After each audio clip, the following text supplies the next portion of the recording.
Mummy कह रही कि तुम्हें कहीं घुमाने लेके चलते हैं।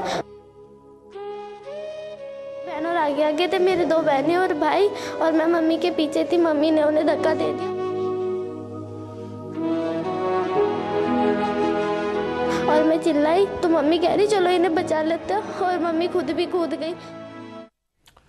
नमस्कार, खास खबर में आपका स्वागत है। तो आज इस खास खबर में हम आपको बताएंगे एक ऐसी दर्दनाक दास्तां जो एक माँ की मजबूरी को भी बयां करेगी और उसकी ममता की कहानी भी आपको बताएगी। आखिर क्या वजहें हो सकती है कि एक माँ अपने बच्चों को खुद ही मौत की आगोश में दे देती है। पूरी कहानी आज इस खास खबर में। फिर मम्मी कह रही कि तुम्हें कहीं घुमाने लेके चलते हैं। बहन और आगे आगे थे मेरे 2 बहनें और भाई, और मैं मम्मी के पीछे थी। मम्मी ने उन्हें धक्का दे दिया और मैं चिल्लाई तो मम्मी कह रही चलो इन्हें बचा लेते हैं, और मम्मी खुद भी कूद गई। तो आज ये खबर विकास नगर से आती है और हर शख्स का कलेजा एक बार मुंह को आ जाता है। एक माँ जो अपने 4 बच्चों को ये कहकर साथ लेकर निकलती है कि वो उन्हें घुमाने के लिए लेकर जा रही है, लेकिन विकास नगर की शक्ति नहर, वो शक्ति नहर जो अपने आप में विकास की बात करती है, लेकिन उसी शक्ति नहर के किनारे पहुंचने के बाद माँ अपने बच्चों को ढकेल देती है इस नहर में और खुद भी कूद जाती है। इस पूरे घटनाक्रम में मां की मौत हो जाती है। 3 बच्चियों को बचा लिया जाता है, जबकि एक बच्चा अब भी लापता है। पहले देखिए ये रिपोर्ट जो आपको पूरे घटनाक्रम को तफसील से बताएगी। फिर यहाँ पे डोई वाला आए, हम टेम्पो से डोई वाला आए, और फिर मम्मी कह रही कि तुम्हें कहीं घुमाने लेके चलते हैं। और फिर मम्मी हमें यहाँ पे लेके आ गई इधर, और फिर हम इधर चलते रहे तो मम्मी कह रही कि यहाँ पे मार्केट है, कुछ खरीदना है यहाँ से। और फिर फिर मेरी बहन रोने लगी कि मम्मी कितनी दूर है। मम्मी कह रही बस आने ही वाला है। तो मम्मी ने कहा कि पानी पी लो, और फिर मम्मी वो जो इधर बड़ी नहर है उसके पास, मम्मी हमें उसके पास उसके साथ मम्मी कह रही मेरे पीछे पीछे आओ। मेरी बहन और आगे आगे थे मेरे 2 बहनें और भाई, और मैं मम्मी के पीछे थी। मम्मी ने उन्हें धक्का दे दिया और मैं चिल्लाई तो मम्मी कह रही चलो इन्हें बचा लेते हैं, और मम्मी खुद भी कूद गई। अपनी मां की मौत की कहानी बताने वाली सीमा को यकीन भी नहीं हो रहा कि पल भर में कैसे उसकी हंसी भरी जिंदगी गम और दुखों में तब्दील हो गई। वो अपनी मां, भाई और बहनों के साथ सुबह के वक्त घर से निकली थी और खरीदारी करने के बाद उसे वापस घर ही पहुंचना था, लेकिन ना जाने क्यों उसकी मां ने अपने बच्चों को नहर में धक्का दे दिया और खुद भी नहर में डूबकर अपनी जान दे दी। ये दर्दनाक वाकया विकास नगर की शक्ति नहर का है, जहाँ एक महिला अपने 4 बच्चों के साथ शक्ति नहर के पास पहुंची और अपने बच्चों को नहर में धक्का दे दिया। उसके बाद खुद भी नहर में कूद गई। हादसे के बाद बच्चे चिल्लाए तो एक शख्स ने उनकी मदद की और इनको बाहर निकाला, लेकिन तब तक मां ने दम तोड़ दिया था। वहीं 3 बच्चों को तो सही सलामत निकाल लिया गया, हालांकि एक बच्चे का अभी तक भी पता नहीं चल पाया है। तो मैंने एक लेडीज देखी पानी के अंदर और 3 बच्चे बाहर थे। तो वो बच्चे रुक कर दे रहे थे मेरी मम्मी को बचाओ, तो वो बच्चे भी पानी में गिर पड़े। तो मैं पहले बाहर से आ रहा था, मैंने अपनी गाड़ी साइड में लगाई और उन 4 को पानी के अंदर देखा, वो पानी से बाहर निकाले। जी। माँ के सामने ऐसी क्या मजबूरी आन पड़ी कि उसको मौत के अलावा कुछ नहीं दिखाई दिया और खुद ही अपनी जान ले ली? इस सवाल का जवाब ढूंढने की कोशिश की जा रही है। बताया जा रहा है कि महिला देहरादून के डोईवाला इलाके की रहने वाली थी और विकास नगर में इसका मायका था। हालांकि ना तो वो अपनी ससुराल पहुंच सकी और ना ही विकास नगर, लेकिन इस सब के बीच अब पुलिस मामले की जांच कर रही है और पता लगाने की कोशिश की जा रही है कि महिला ने डूबकर जान क्यों दी। महिला के जरिए उठाए गए इस खौफनाक और दिल दहलाने वाले कदम की वजह टटोली जा रही है, क्योंकि ये बात तो साफ है किसी भी इंसान के लिए अपनी जान बड़ी प्यारी होती है और कोई इसे यूं ही नहीं देता। हालांकि पुलिस के सामने अभी एक चुनौती ये भी है कि उस बच्चे को जल्दी से जल्दी ढूंढा जाए जिसका अब तक कोई सुराग नहीं मिल पाया है। ज्ञान सिंह, नेटवर्क 12, विकास नगर। तो यूं ही कदम नहीं उठाया होगा, एक माँ ने, उसके सामने एक बड़ी मजबूरी रही होगी, तभी उसने चुना अपने लिए और अपने बच्चों के लिए ये मौत का रास्ता। इस पूरी खबर पर ज़्यादा जानकारी के लिए, ज़्यादा बातचीत के लिए हमारे साथ फोन लाइन पर जुड़ रहे हैं हमारे संवाददाता ज्ञान सिंह विकास नगर से। ज्ञान, सबसे पहले तो आपसे ये जानकारी चाहेंगे कि एक बच्चा अब भी लापता है, क्या उसके बारे में कुछ जानकारी मिल पाई है? क्या कुछ चल रहा है? उसकी तलाश किस तरीके से की जा रही है? जी आशीष, मैं आपको बताना चाहूंगा कि ये जो घटना है ये दोपहर की घटना है और लगभग 1:30-2 बजे की ये घटना है। और ये बच्चा जो है, क्योंकि 45 फीट ये गहरी नहर है और इस नहर में डेड बॉडी को तलाश पाना बहुत मुश्किल काम है। यहाँ पर जो जल पुलिस है और गोताखोरों की मदद ली जा रही है, कांटे की मदद ली जा रही है, लेकिन अभी तक भी जो है उस बच्चे का कोई अता पता नहीं है, क्योंकि इस गहरे पानी में जो है किसी को भी तलाश पाना जो है बहुत टेढ़ी खीर है आशीष इसमें। और जो महिला है उसको जो महिला को बाहर निकाला गया है, मर्द अवस्था में जो बाहर निकाला गया है, ये सब एक टेम्पो चालक के द्वारा निकाला गया है, क्योंकि टेम्पो चालक वहां से गुजर रहा था। जब उसने इनको डूबते हुए देखा तो इन बच्चों को और इस महिला को उसने प्रयास किया, जबकि 3 बच्चों को उसने बचा लिया और इस महिला की मौके पर मौत होगी। ज्ञान, जिस बच्चे की तलाश अभी की जा रही है उसकी उम्र के बारे में कुछ पता चला हो? कितना बड़ा बच्चा है और क्या नहर में प्रवाह बहुत ज्यादा है या किस तरीके का है? क्या उसके आगे निकल जाने की भी आशंका जताई जा रही है? आशीष, मैं आपको बताना चाहूंगा कि जो बच्चा है ये बच्चा 4th क्लास का बच्चा है, ये 4th में पढ़ता है बच्चा। और ये यहाँ पर हिमालयन स्कूल है जो डोईवाला में, वहाँ पर ये बच्चा पढ़ता है। और जो इसकी माँ है ये यहाँ पर इसका मायका है कैंचीवाला में, जो गांव पड़ता है कैंचीवाला सैसपुर के पास गांव है, तो यहाँ पर इसका मायका है। डोईवाला में इसकी ससुराल है माजरी गांव में। तो ये यहाँ पर बच्चों को कपड़े दिलाने के लिए आई थी कि कपड़े दिलाने हैं बच्चों को, लेकिन ये कपड़े ना दिलाकर उन बच्चों को सीधे नहर पर लेके गई है। पहले इसने बच्चों को उस नहर में धक्का दिया है और फिर खुद उस नहर में छलांग लगाई है। इस नहर पर 6 पावर प्रोजेक्ट चलते हैं आशीष, और इस नहर की जो गहराई है 45 फीट गहरी इस नहर है ये, और इसमें लगभग 45 फीट गहरा पानी इसमें रहता है। तो यहाँ पर उसको बच्चे को तलाश पाना बहुत मुश्किल बात है। और मैं आपको आशीष एक चीज और भी याद कराना चाहूंगा कि आज से करीब जो है फरवरी माह में जो है यहाँ पर 10 लोगों ने एक साथ कूद के इस नहर में आत्महत्या की थी और एक महिला को बचाया गया था।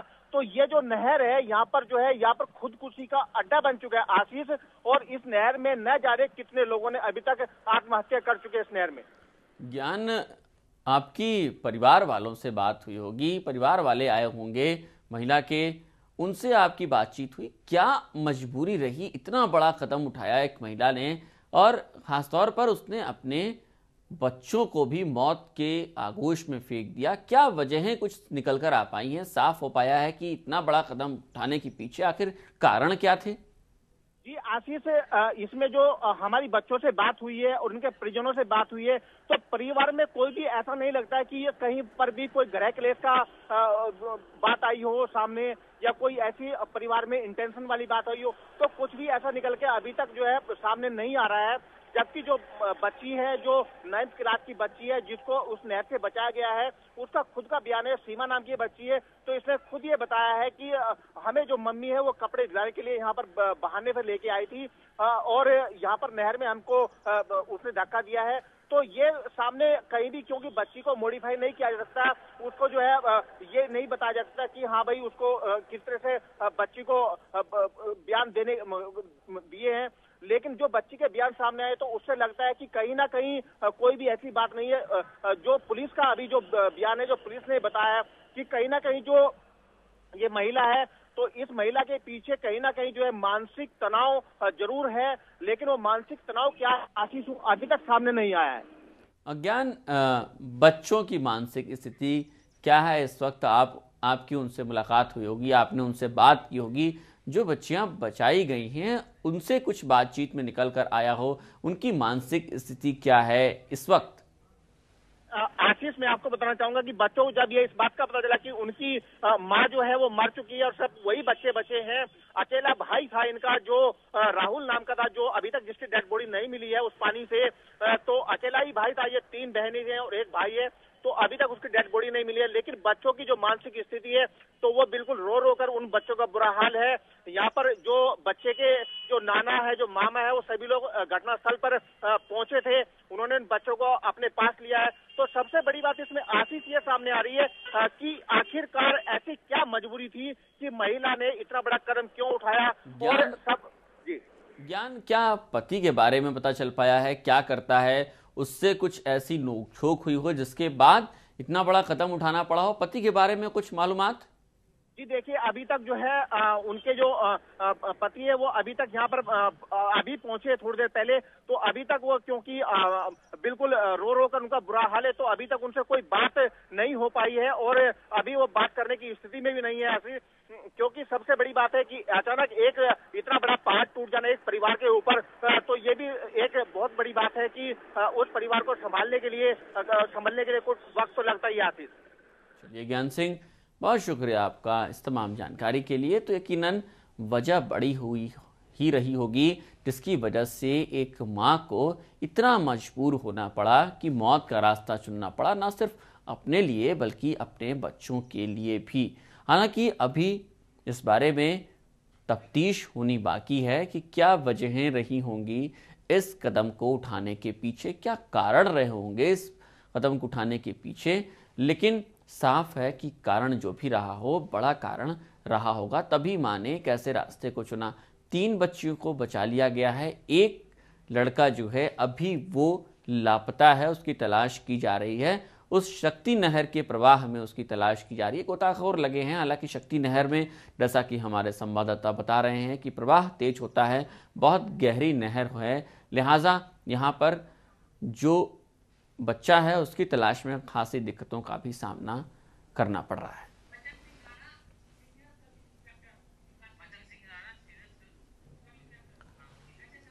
और इस वक्त हमारे साथ फोन लाइन पर जुड़ रहे हैं वचन सिंह राणा, एसएसआई हैं इलाके के। और राणा साहब, आपसे जानना चाहेंगे क्या कुछ चल रहा है। सबसे पहले तो उस बच्चे की तलाश के बारे में जो अभी भी लापता है। अच्छा, उसके लिए हमारी ये जो जल पुलिस है तब से लगातार इसमें हम कांटे वाटे डाल के नहर में देख रहे हैं, लेकिन अभी तक मिला नहीं बच्चे का कुछ, न बॉडी मिली न कुछ मिला जी। तो अभी तो हमारे जल पुलिस ढूंढ ही रही है। क्या दिक्कतों का सामना करना पड़ रहा है? क्या नहर बहुत गहरी है, उसमें पानी का प्रवाह थोड़ा तेज है, लिहाजा क्या आपको दिक्कतों का भी सामना करना पड़ रहा है? क्या ऐसी आशंका भी है कि अगर बच्चा उसमें डूब गया हो, उसका शव कहीं आगे बह गया हो, ऐसी आशंका भी है?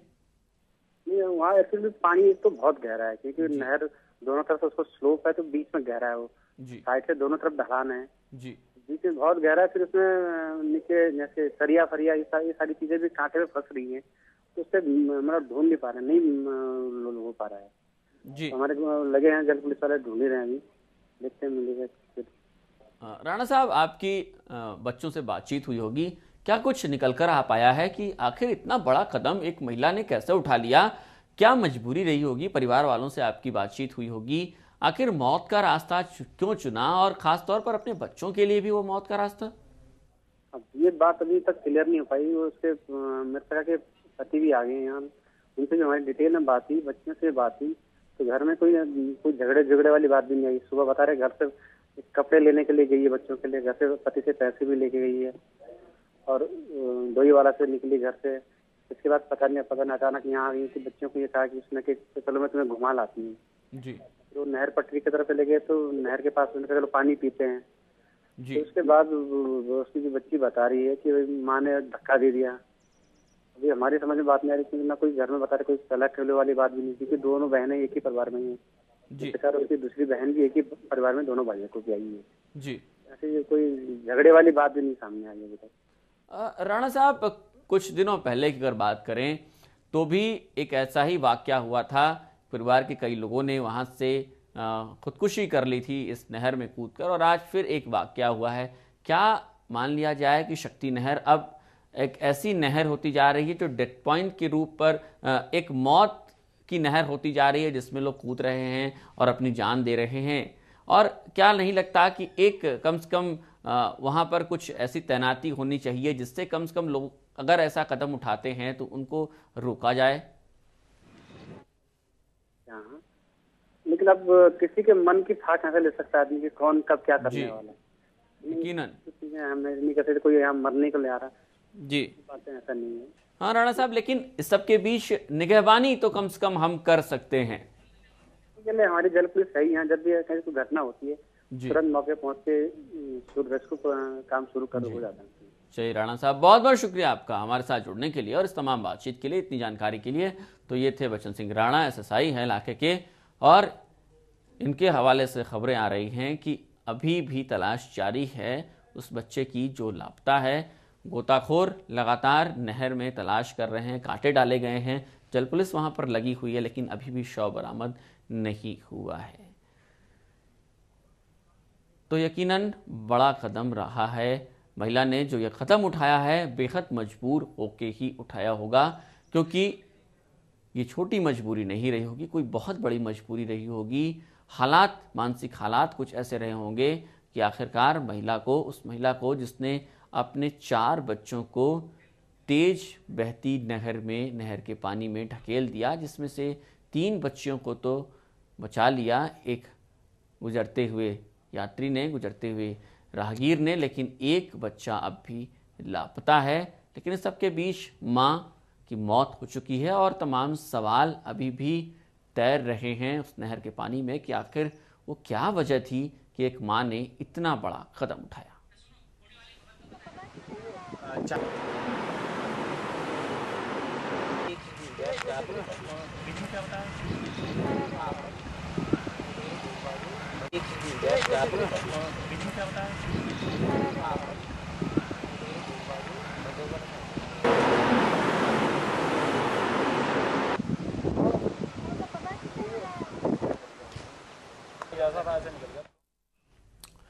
अब रुख करते हैं एक और खबर का, भ्रष्टाचार।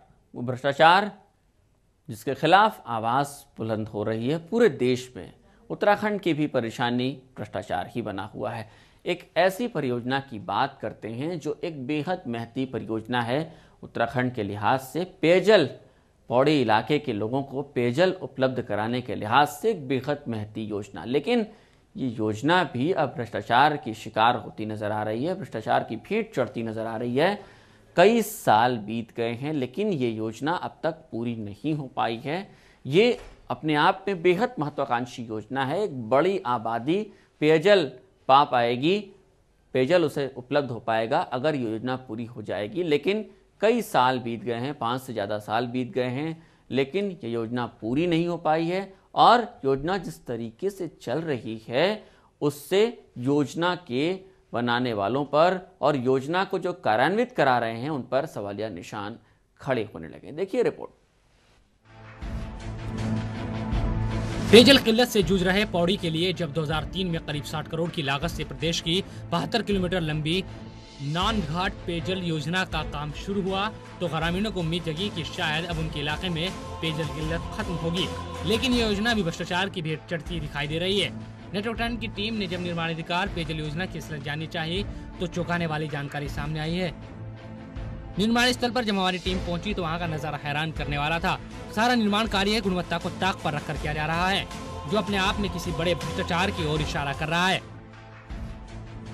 सबसे पहले नजर डाल लेते हैं इस योजना के खास बिंदु पर।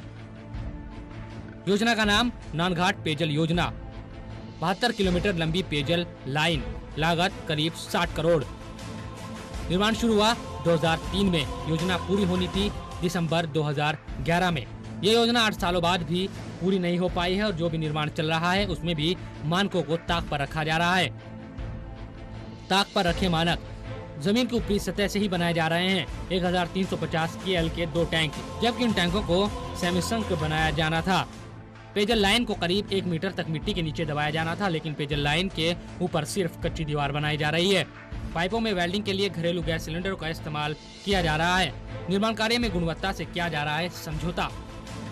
वहीं जब इसको लेकर जिम्मेदार अधिकारियों से बात की गई तो जांच की बात कहकर मामले से अपना पल्ला झाड़ते दिखाई दिए और सब कुछ मानकों के हिसाब से ही होने का दावा करने लगे। लेकिन इनके दावों में कितनी सच्चाई है ये आप खुद ही देख चुके हैं। चेक करा लूंगा जो आपने मेरे संज्ञान में लाए हैं कि बेसिकली दीवार तो ढलान पे बनाया जाना इसलिए आवश्यक है कि जो प्रेशर उसमें आता है उसकी वजह से पाइपलाइन जो है वो अपने जगह पर कायम रहे। जहाँ तक आपने उसकी गुणवत्ता के संबंध में सवाल उठाया है, निश्चित रूप से मैं इसमें चेक कराऊँ। यदि इसमें गुणवत्ता में कोई कमी पाई गई तो ठेकेदार की कॉस्ट पे उसको ठीक कराया जाए। ये योजना न सिर्फ भ्रष्टाचार की भेंट चढ़ती दिखाई दे रही बल्कि 2003 में शुरू हुई ये योजना दिसंबर 2011 में तैयार भी हो जानी थी, लेकिन अधिकारी जून 2012 तक योजना के पूर्ण होने का दावा कर रहे हैं, लेकिन योजना की कछुआ चाल तो कुछ और ही बयां कर रही है। मुझे बहुत दुख है कि हम लोगों का अनुमान पहले ये था कि हम पौड़ी की जनता को इस गर्मी में संभवतः पानी पहुंचा देंगे, परंतु जो हमारा अभी तक का अनुभव है उसके अनुसार मैं ये कह सकता हूँ कि इसमें भी थोड़ा वक्त और लगेगा सेटिंग में, और संभवतः 30 जून के आसपास तक, जून अंत तक पानी उपलब्ध हो पाएगा। पौड़ी में इस योजना से ग्रामीणों को काफी उम्मीदें थी कि शायद लंबे समय बाद उनकी पेयजल किल्लत का समाधान होगा, लेकिन ये योजना भी दूसरी योजनाओं की तरह ही भ्रष्टाचार की भेंट चढ़ती दिखाई दे रही है। नेटवर्क 10 के लिए पौड़ी से मनीष पंत की रिपोर्ट।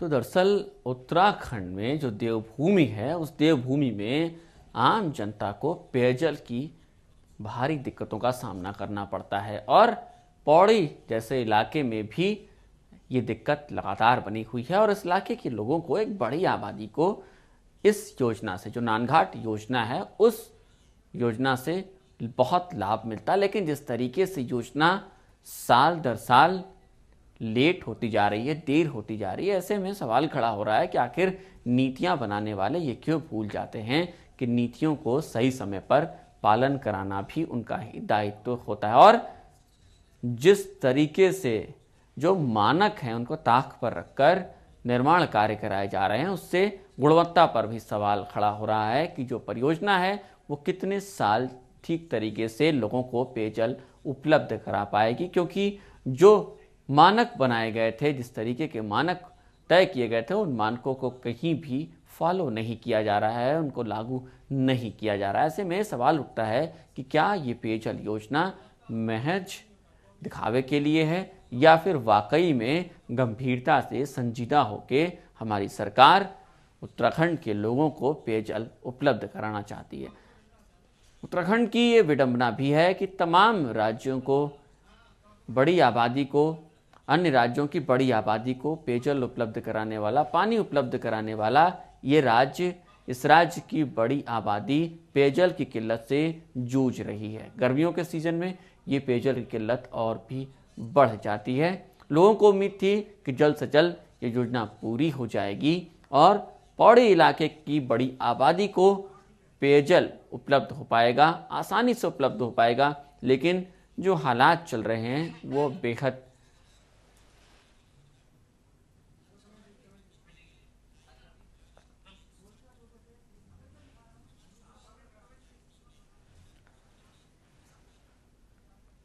पौड़ी की नानघाट परियोजना है, पौड़ी इलाके की नानघाट परियोजना। यह परियोजना अपने आप में बेहद महत्वाकांक्षी परियोजना भी, पूरे उत्तराखंड के लिहाज से भी, क्योंकि एक बेहद बड़ी परियोजना है। बड़ी आबादी को पेयजल उपलब्ध कराने के लिए ये प्रोजेक्ट शुरू किया गया था। बड़ी आबादी को पेयजल उपलब्ध कराना इसका मकसद है, लेकिन जिस तरीके से साल दर साल ये योजना लेट होती जा रही है, देर हो रही है इस योजना को पूरा करने में, से में सवाल खड़ा होता है कि कितनी संजीदा हैं सरकारें इस पेयजल की किल्लत को दूर करने के लिए। और जो मानक हैं, जिन मानकों को तय किया गया था, वो मानक कहीं दिखाई नहीं पड़ते हैं। जिस तरीके से टैंक्स का निर्माण होना था, वो टैंक्स उस तरीके से बनाए नहीं जा रहे हैं।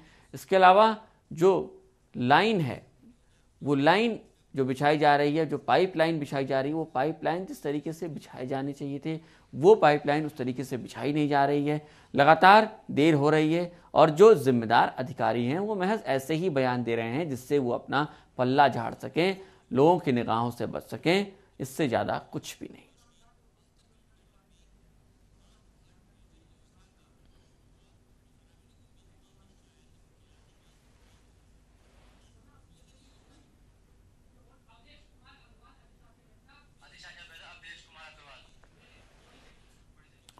और इस वक्त हमारे साथ फोन लाइन पर जुड़ रहे हैं अधिशासी अभियंता अवधेश अग्रवाल। अग्रवाल साहब, स्वागत है आपका नेटवर्क 10 में। पहले आप करेक्ट कर लीजिए, मैं अधीक्षण अभियंता हूं, अधिशासी अभियंता नहीं। क्षमा चाहते हैं, अधीक्षण अभियंता अग्रवाल साहब, आपका स्वागत है नेटवर्क 10 में। जी अग्रवाल साहब, क्या वजहें हैं, क्यों देर हो रही है नानघाट परियोजना, आखिर इसके पीछे की वजह क्या है? नानघाट परियोजना जो है जी, वस्तुतः जो है इसके लगभग सभी कार्य पूर्ण हो गए हैं, लेकिन इसमें भी टेस्टिंग का कार्य चल रहा है जी, और टेस्टिंग के कार्य में निश्चित रूप से विलंब अवश्य हुआ है। ये आपका कथन बिल्कुल सही है जी, लेकिन इसमें जो DI पाइप का प्रयोग हुआ है 30 किलोमीटर जी, 70 किलोमीटर में, उसमें थोड़ा सेटिंग टाइम ज्यादा लग रहा है, जिसकी वजह से थोड़ा टाइम ज्यादा लग रहा है जी, परंतु मुझे पूर्ण भरोसा है कि ये जो है योजना जो है अल्टीमेटली जो है सफल होगी। जी, पौड़ी की जनता से हम क्षमा के साथ जो है ये भी कहना चाहते हैं कि थोड़ा धैर्य रखें। जी, निश्चित रूप से ये जो है हम लोग लगे हुए हैं और हमारे प्रयास में कोई कमी नहीं है, हम अपना 100% से ज्यादा दे रहे हैं इसमें। अग्रवाल साहब, इस बात से आप भी इत्तेफाक रखते होंगे कि एक बड़ी आबादी पौड़ी की इससे लाभान्वित होगी, लेकिन पौड़ी की जनता दरअसल आपसे ये भी जानना चाहती है कि कुछ मानक तय किए गए हैं इस पूरी योजना के लिए, लेकिन वो मानक दिखाई नहीं पड़ रहे हैं, कुछ उसमें लापरवाही हो रही है। इस बारे में क्या कहेंगे आप? लापरवाही कहीं किसी स्तर पे नहीं है जी, ये मैं मान रहा हूँ कि टेस्टिंग में थोड़ा सा समय ज्यादा लग रहा है जी, लेकिन जहाँ तक लापरवाही का प्रश्न है, लापरवाही जो है किसी भी स्तर पर नहीं हो रही है। काफी बड़ी योजना है, 70 किलोमीटर इसमें पाइपलाइन और काफी दुर्गम क्षेत्रों से होकर के ये पाइपलाइन आई है, जी, तो इस तथ्य को भी नजरअंदाज नहीं किया जा सकता कि एकदम बहुत ही दुर्गम और बहुत ही कठिन क्षेत्र है जिससे ये पाइपलाइन गुजरी है, इसलिए जो है इसमें थोड़ा। अग्रवाल साहब, इसके लिए आपका पूरा विभाग शुभकामना का पात्र है कि आपने इतनी महती परियोजना को मूर्त रूप देने का कार्य किया है, लेकिन कहीं कहीं लगता है जिस तरीके से पाइपलाइन जो बिछाई जा रही है उसकी जो गहराई होनी चाहिए थी, जिस लेवल पे आनी चाहिए थी, वो नहीं दिखाई पड़ती है। फिर उसका कवरिंग का काम कहीं कहीं ऐसा लगता है कि कहीं लापरवाही हो रही है। भी नहीं है, ऐसा है जहाँ पर संभव है, क्योंकि पर्वतीय क्षेत्र में आप 100% पाइपलाइन गहराई पे नहीं दबा सकते। कुछ क्षेत्र ऐसे होते हैं जहाँ पे संभव नहीं होता है, जैसे लोकल पौड़ी के अंदर ही जो है जब हमने प्रयास किया तो काफी उसमें नेटवर्क अंदर पाइपलाइनों का था, तो चाहने के बावजूद भी उतनी गहराई पे हम लोग लाइन नहीं डाल पाए। लेकिन जहाँ पे संभव है वहाँ पे पूर्ण गहराई का ध्यान रखा गया है जी, और उसमें किसी भी किस्म की लापरवाही जो है नहीं रखी गई। चलिए अग्रवाल साहब, कब तक ये योजना पूरी हो पाएगी और कब तक पौड़ी की जनता को पेयजल उपलब्ध हो पाएगा इस तरीके से? योजना पूर्ण हो गई है, टेस्टिंग चल रही है जी, हम हनुमान मंदिर तक जो है पानी हम ला चुके हैं, DM साहब को भी दिखा दिया था, अमर उजाला वगैरह के पत्रकार भी थे उनको भी दिखाया था और वो प्रमोट भी है। बुआ खाल में भी जो है हम लोग पहली जनवरी और 2 जनवरी के बीच में पानी ले आए थे, लेकिन टेस्टिंग के दौरान जहाँ लीकेज होते हैं तो हमें उन लीकेज को भी रिपेयर करना पड़ता है जी, तो ये अभी जो है प्रोसेस चल रहा है और हम लोग उम्मीद करते हैं कि जून के अंत तक जी हम लोग अपने मिशन में कामयाब होंगे। चलिए अग्रवाल साहब, शुक्रिया आपका इस तमाम बातचीत के लिए। तो ये थे अधीक्षण अभियंता अवधेश अग्रवाल पौड़ी से, जो कह रहे थे कि जल्द ही पौड़ी की जनता को लगभग जून तक उम्मीद है कि उसे पेयजल नानघाट परियोजना के माध्यम से उपलब्ध हो पाएगा। कार्य अंतिम चरण में हो गया है, पहुंच गया है, टेस्टिंग चल रही है, लेकिन लापरवाही से इनकार कर रहे हैं। लेकिन उन तस्वीरों को झुठला पाना थोड़ा मुश्किल भी है, क्योंकि ये तस्वीरें अपने आप में बयां करती हैं कि किस तरीके से लापरवाही हो रही है। फिलहाल खास खबर में एक छोटा सा ब्रेक।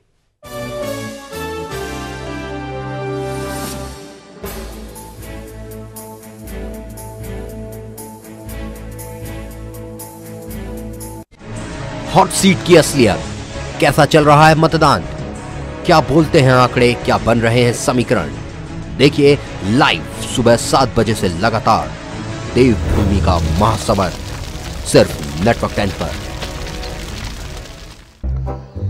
जब आपके पेट में दर्द हो तब क्या आप सर में पट्टी बांधते हैं? सुबह उठकर क्या आप दांत ऐसे साफ करते हैं? जब आपको भूख लगती है तो क्या आप पानी खाते हैं? जब आपको पार्टी में जाना होता है तो क्या आप ऐसे जाते हैं? गर्मी के मौसम में क्या आप ऐसे कपड़े पहनते हैं? जब आपको लॉन्ग ड्राइव पर जाना होता है तो क्या आप अपना सफर ऐसे करते हैं? नहीं ना? तो खबरें देखने के लिए दूसरे चैनल क्यों देखते हैं? तो खबरों के लिए देखिए नेटवर्क 10।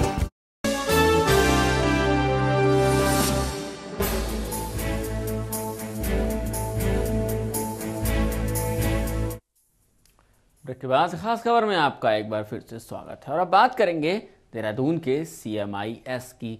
दरअसल ये इंस्टीट्यूट चर्चा में इसलिए आया क्योंकि 2 दिन पहले इसी की एक छात्रा की मौत हो जाती है इंस्टीट्यूट के गेट के सामने और प्रबंधन के ऊपर छात्र ये आरोप लगाते हैं कि प्रबंधन की लापरवाही भी इसमें थी। अगर वक्त पर एम्बुलेंस अवेलेबल हो जाती, उपलब्ध हो जाती तो शायद छात्रा की जान बचाई जा सकती थी। और छात्रों ने यह आरोप लगाया प्रबंधन के ऊपर। इसके बाद प्रबंधन ने प्रबंधक का इस्तीफा ले लिया। लेकिन अब एक बार फिर से ये पूरा इस्तीफा लेने का जो घटनाक्रम है वो एक नाटक के तौर पर सामने आने लगा है, क्योंकि ऐसी खबरें आ रही हैं कि प्रबंधक का इस्तीफा महज दिखावे के लिए लिया गया था। दरअसल सच्चाई ये है कि प्रबंधक ने इस्तीफा दिया ही नहीं है। देखिए रिपोर्ट। देहरादून के CIMS में पढ़ने वाली शिखा वर्मा की मौत पर 2 दिन पहले जमकर बवाल हुआ था। कॉलेज के छात्रों ने प्रबंधन पर सीधा आरोप लगाया था कि प्रबंधन की लापरवाही की वजह से ही शिखा वर्मा की मौत हुई है, क्योंकि सही वक्त पर शिखा को इलाज मिलता तो शायद शिखा आज हमारे बीच होती।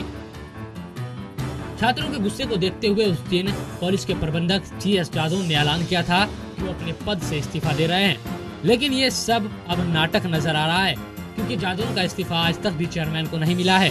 वो अभी पूरी पावर के साथ कॉलेज में अपना हुक्म चला रहे हैं। आप खुद ही सुनिए चेयरमैन AK जैन से कि जादव का इस्तीफा मंजूर क्यों नहीं किया गया। अभी ये तो मैनेजिंग कमेटी जो है वो डिसाइड करेगी कि वो कुर्सी संभालेंगे या नहीं। जहाँ तक अभी है उनका इस्तीफा, मेरे पास तो कोई इस्तीफा, क्योंकि मैं उनके ऊपर नहीं हूँ, मैं एक मैनेजिंग कमेटी का सदस्य हूँ, हमारे पास तो कोई इस्तीफा आया नहीं है। तो अब वो इस्तीफा नहीं हुआ ये मुझे मालूम नहीं, मेरे पास कोई इस्तीफा नहीं है। तो चेयरमैन साहब को तो इस्तीफा नहीं मिला और ना ही वो किसी तरह की कार्रवाई के मूड में नजर आ रहे हैं। सिर्फ इस्तीफे तक ही बात सीमित नहीं है, बल्कि इस कॉलेज में कुछ बातें चौंकाने वाली भी सामने आ रही है। वो ये कि कॉलेज में छात्रों के 60 रुपए के फॉर्म के बदले 5000 रुपए तक वसूले जाते हैं, लेकिन चेयरमैन को इसका भी इल्म नहीं। मुझे आज तक किसी छात्र ने नहीं ये बताया। ये कल ही मेरे संज्ञान में ये चीज़ आई है और इसी के लिए मैंने कल छात्रों की एक मीटिंग बुलाई है। यदि ऐसा कुछ होगा तो उस पर कार्रवाई होगी और इस चीज़ को ठीक किया जाएगा। ये मेरे संज्ञान में नहीं है। क्या वाकई में ऐसा मुमकिन है कि कॉलेज के प्रबंधन अपने चेयरमैन की मर्जी के बगैर कुछ करने लगे और इसका इल्म कॉलेज चेयरमैन को ना लगे? शायद ये बात किसी को भी हजम नहीं होगी, लेकिन चेयरमैन साहब बार बार इसी बात को दोहराते हैं कि उन्हें कॉलेज में चल रहे किसी भी बात के बारे में पता नहीं है। अब इन सब बातों को खत्म कर दिया जाए। छात्रों का और प्रबंधन के बीच जो भी कुछ गलतफहमियां हैं उस पर हम छात्रों से बातचीत करेंगे और जो भी उनकी समस्याएं हैं हम इस कॉलेज को स्टूडेंट फ्रेंडली बनाना चाहते हैं और जो भी उनकी समस्याएं हैं हम आपस में मिल बैठ के विचार करें, उनका समाधान निकालेंगे। पहले कोई बात कहना और फिर वादे से मुकर जाना, शायद CMIS प्रबंधन का यह असूल बन गया है। तभी तो प्रबंधक पहले कहते हैं कि उन्होंने इस्तीफा दे दिया और अब फिर से उनका ही हुक्म कॉलेज में चल रहा है और चेयरमैन साहब भी प्रबंधन का ही साथ देते नजर आ रहे हैं। कैमरामैन सागर बिश के साथ सुधांशु पुरी, नेटवर्क 10, देहरादून।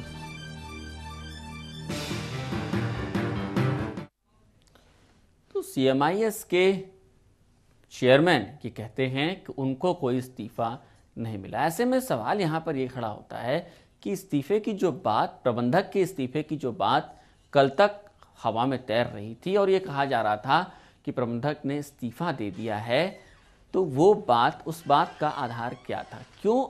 क्या इसकी वजह महज इतनी थी कि बच्चों का, छात्रों का जो आक्रोश था अपने एक साथी छात्र की मौत के बाद, उस आक्रोश को ठंडा करने के लिए ये एक नाटक किया गया, जिसे इस्तीफे का नाटक भी कह सकते हैं। दिखावा किया गया कि हमने प्रबंधक का इस्तीफा ले लिया है, लेकिन सच्चाई दरअसल ये है कि इस्तीफा कोई लिया ही नहीं गया है। फौरी तौर पर यह कार्रवाई दिखाई गई छात्रों को, ताकि उनकी नाराजगी दूर हो सके और जो हंगामा बरप रहा था वो रुक सके। और शायद प्रबंधन की इसमें यह भी मंशा रही होगी कि जो आरोप लगा रहे हैं छात्र, वो कम से कम परिसर से बाहर ना आए, मीडिया में ना आए, क्योंकि बेहद संगीन आरोप भी छात्रों ने लगाए थे जब वो हंगामा कर रहे थे। छात्रों का कहना है जो आरोप उनके हैं वो साफ आरोप लगा रहे थे छात्र। वो कह रहे थे कि कई स्तरों पर गोरख धंधा होता है इस इंस्टीट्यूट में, इस नर्सिंग कॉलेज में, और अगर बात की जाए यहाँ तक कि अगर फूल भी कोई तोड़ लेता है तो उस फूल तोड़ने पर भी जुर्माना हो जाता है। ओरिजिनल सर्टिफिकेट्स बच्चों के रखवा लिए जाते हैं और एक बड़ी कीमत वसूल कर फिर उसके बाद ओरिजिनल सर्टिफिकेट्स बच्चों को वापस किए जाते हैं। इसके अलावा जो बच्चे फर्स्ट ईयर में होते हैं उनके नेक्स्ट ईयर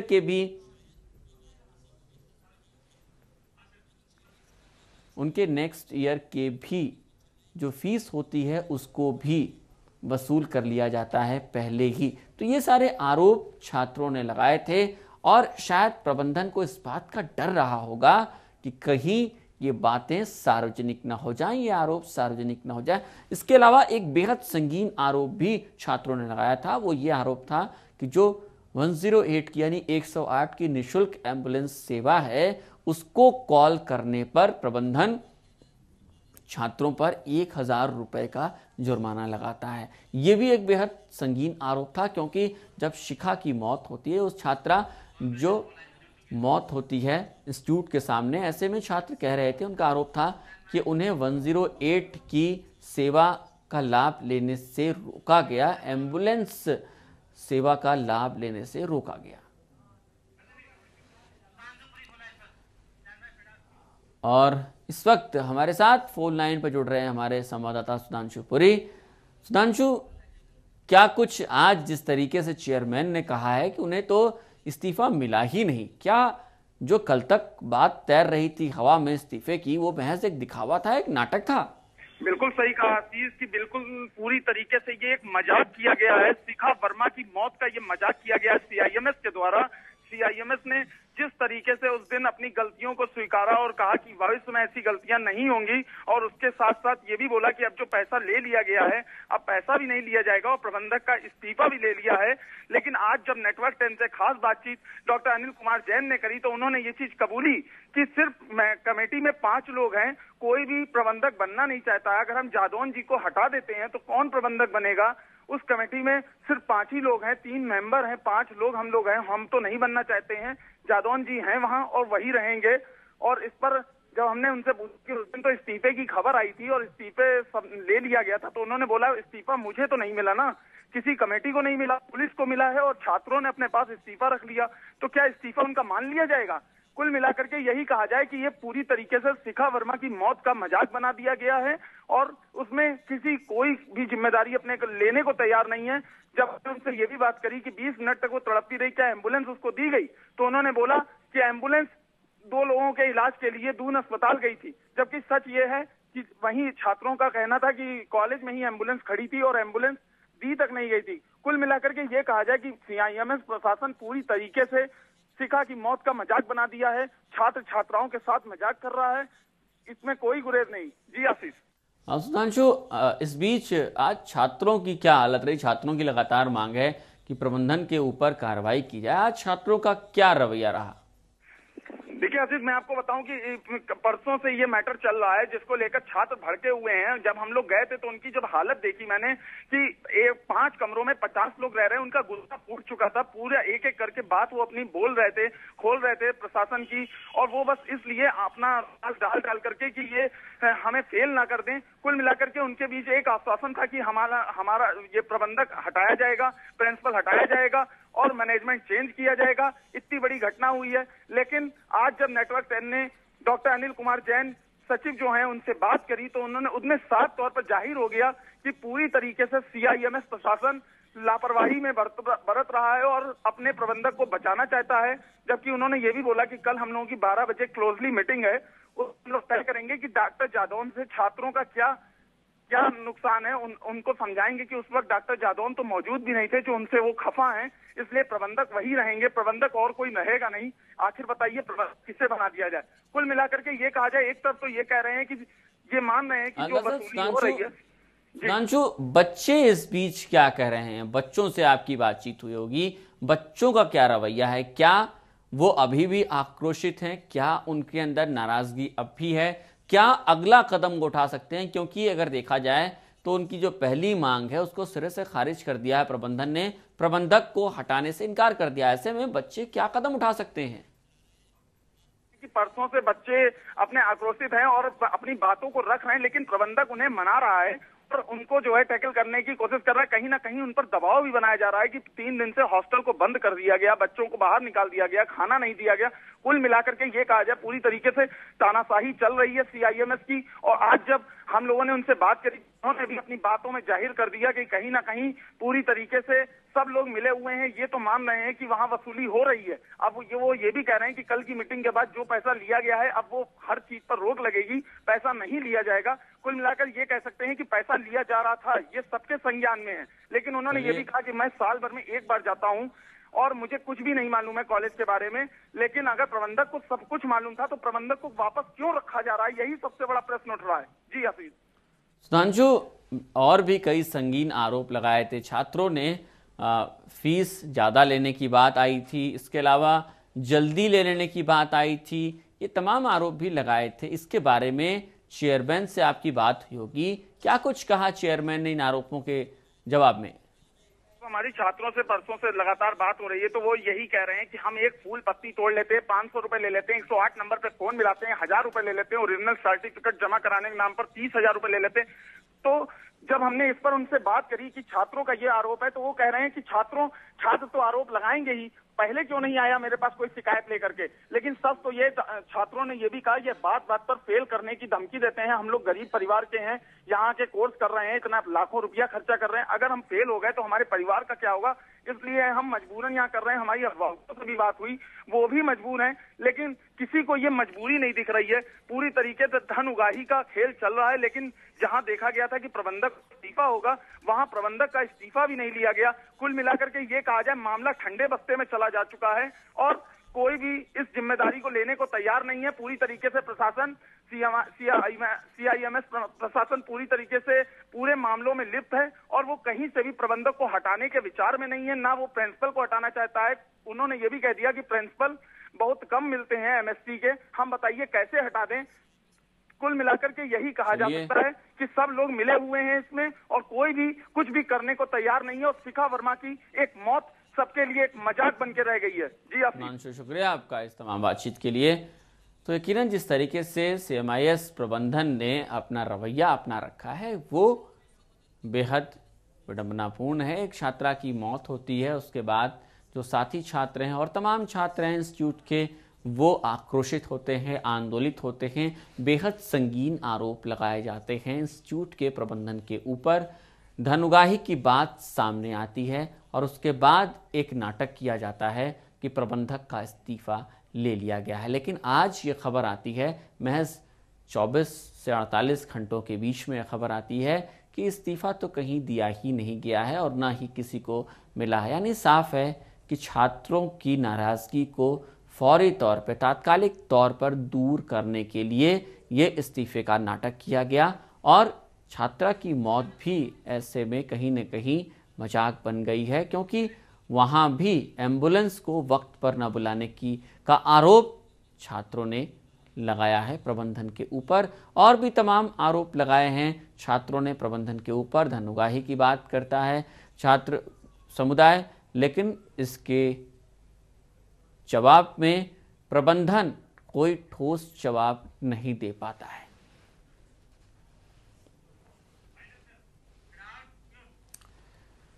तो जिस तरीके के संगीन आरोप लगाए गए हैं उससे कटघरे में खड़ा हो गया है CMIS प्रबंधन।